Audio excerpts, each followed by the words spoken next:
Hello বন্ধুরা, আশা করি আপনারা সবাই ভালো আছেন। এই বর্ষাকালে মাছের ডিম খুব ভালো পাওয়া যায়।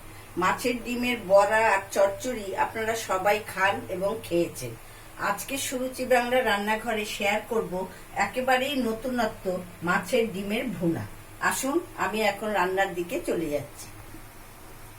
আমি এখানে মাছের ডিমটা একটু নুন আর পাতিলেবুর রস দিয়ে একটু ভাপিয়ে নিয়েছি।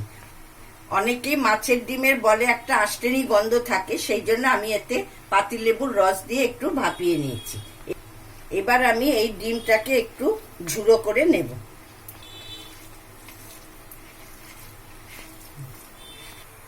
এবার আমি এতে সাদা তেল দিয়ে দিচ্ছি, আপনারা সর্ষের তেলেও করতে পারেন। এখন আমি এই তেলটা গরম হয়ে গেছে, এতে আমি এখানে একটু আলুটা ভেজে নিচ্ছি। আলুটার মধ্যে আমি সামান্য একটু নুন আর হলুদ দিয়ে একটু ভাজা ভাজা করে নিচ্ছি। এবার আমি আলুটার সাথে একটু ক্যাপসিকাম দিয়ে দিচ্ছি। ক্যাপসিকামটা আপনারা নাও দিতে পারেন।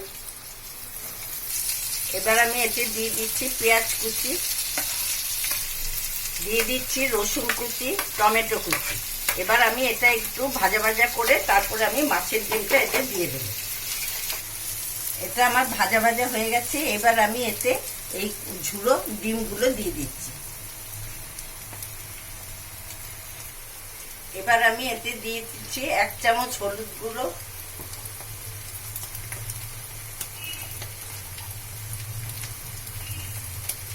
1 চামচ শুকনো লঙ্কার গুঁড়ো। ঝালটা আপনারা যে যেমন খান সেই বুঝে দেবেন। আর দিচ্ছি লবণ।